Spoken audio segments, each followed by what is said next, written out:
আসসালামু আলাইকুম। সন্ধে ৭টা বাংলাদেশ বেতার রাজশাহী। স্থানীয় সংবাদ পড়ছি নূরজাহান বন্যা।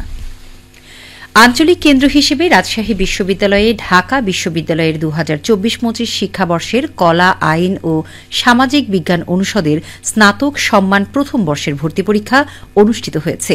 আজ বেলা ১১টা থেকে ১২:৩০ পর্যন্ত এই পরীক্ষা অনুষ্ঠিত হয়।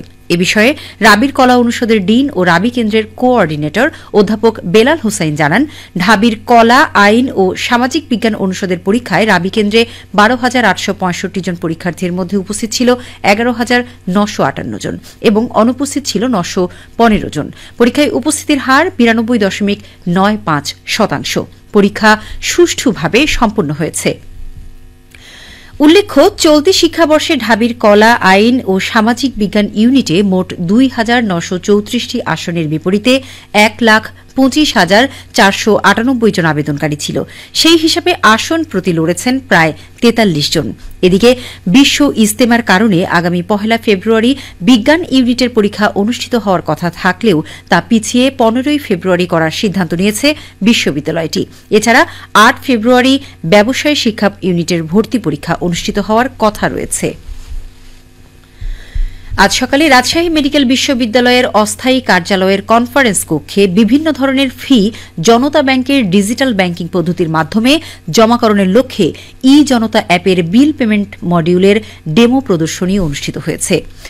প্রদর্শনী অনুষ্ঠানে রামেবীর উপাচার্য professor doctor Mohammad Jawadul Haque, registrar professor doctor Mohammad Abdus Salam, Janata ব্যাংকের GM ICT Mohammad Anis, GM Mohammad Jahangir Hossain Joardar বক্তব্য দেন। এ সময় রামেবীর উপাচার্য তাঁর বক্তব্যে বলেন, অ্যাপের মাধ্যমে ফি পরিশোধের ক্ষেত্রে সার্ভিস চার্জ যেন সহনশীল পর্যায়ে থাকে তা নিশ্চিত করতে হবে। এছাড়া ডিজিটাল অ্যাপটির ব্যবহার যেন সহজ হয় সেটিও বিবেচনায় নিতে হবে। তিনি রামেবীর বিভিন্ন ধরনের ফি পরিশোধের জন্য সহজলভ্য ও শিক্ষার্থী বান্ধব একটি ডিজিটাল ব্যাংকিং অ্যাপ তৈরির জন্য জনতা ব্যাংক কর্মকর্তাদের অনুরোধ করেন। বাংলাদেশ জামায়াতে ইসলামের সহকারী সেক্রেটারি জেনারেল মাওলানা রফিকুল ইসলাম খান বলেছেন, যেন তেন নির্বাচনের জন্য মানুষ জীবন দেয় নাই, হাজার হাজার মানুষ পঙ্গু হয় নাই। প্রয়োজনীয় সংস্কার করে অবাধ, সুষ্ঠু ও ক্রেডিবল নির্বাচন দিয়ে নির্বাচনচিত সরকারের কাছে ক্ষমতা হস্তান্তর করতে হবে। তিনি আরও বলেন, ৫ই আগস্টের পর সরকারের কাছে জনগণের প্রথম চাওয়া গণহত্যাকারীদের বিচার। ১৬ জুলাই থেকে ৩৬ জুলাই বা ৫ই আগস্ট পর্যন্ত প্রায় ২,০০০ মানুষকে হত্যা করা হয়েছে। এই হত্যাকারীদের বিচারের মাধ্যমে ফাঁসি নিশ্চিত করতে হবে। আজ সিরাজগঞ্জের রায়গঞ্জ উপজেলার নিমগাছি অনার্স কলেজ মাঠে রায়গঞ্জ, তারাস ও সলঙ্গা থানা জামায়াতের যৌথ উদ্যোগে আয়োজিত জনসভায় প্রধান অতিথির বক্তব্যে তিনি এ কথাগুলো বলেন। রায়গঞ্জ উপজেলা জামায়াতের সভাপতি আলী মুর্তুজার সভাপতিত্বে জনসভায় আরও বক্তব্য রাখেন জামায়াতে ইসলামী কেন্দ্রীয় কমিটির সদস্য প্রফেসর ড আব্দুস সালাম, জেলা জামায়াতের আমির মাওলানা শাহিনুর আলম ও সাধারণ সম্পাদক জাহিদুল ইসলাম জাহিদ। তারুণ্যের উৎসব উপলক্ষে নাটোরের বাগাতিপাড়া উপজেলা প্রশাসনের আয়োজনে আজ দিনব্যাপী পিঠা মেলা অনুষ্ঠিত হয়েছে। উপজেলা পরিষদ হলরুমে পিঠা মেলায় উপজেলা প্রশাসনের কর্মকর্তাবৃন্দ ছাড়াও বিপুল সংখ্যক দর্শনার্থী উপস্থিত ছিলেন। এ সময় ভারপ্রাপ্ত উপজেলা নির্বাহী অফিসার সুরাইয়া মমতাজ বলেন, পিঠা ঐতিহ্যের অংশ, অথচ অনেক পিঠা হারিয়ে যেতে বসেছে। দেশীয় পিঠার সাথে বর্তমান প্রজন্মের মেলবন্ধন তৈরি করে দিতে পিঠা মেলা আয়োজন করা হয়েছে। এদিকে নওগাঁর ধামইরহাটে তারুণ্যের উৎসব উপলক্ষে দিনব্যাপী পিঠা মেলা অনুষ্ঠিত হয়েছে। আজ উপজেলার চকময়রাম সরকারি মডেল উচ্চ বিদ্যালয়ের আয়োজনে অনুষ্ঠিত মেলার উদ্বোধনী অনুষ্ঠানে প্রধান অতিথি ছিলেন উপজেলা নির্বাহী কর্মকর্তা মোহাম্মদ মোস্তাফিজুর রহমান। মেলায় ১২টি স্টলে জামাই পিঠা, বউ পিঠা, তেল পিঠা, কেক পিঠা সহ নানান রকম বাহারি নামের পিঠার পসরা সাজিয়ে রাখেন শিক্ষার্থীরা। দিনভর উৎসব অনুষ্ঠিত হয়।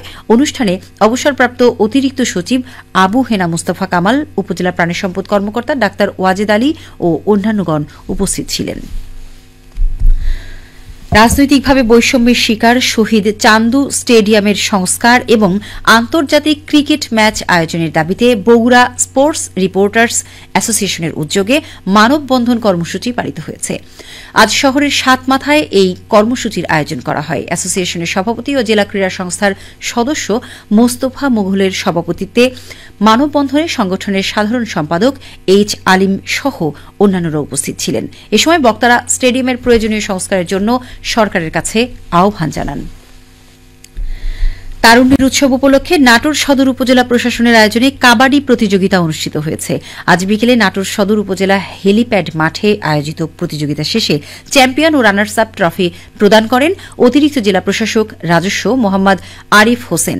উপজেলা নির্বাহী অফিসার আক্তার জাহান সাথী অনুষ্ঠানে সভাপতিত্ব করেন।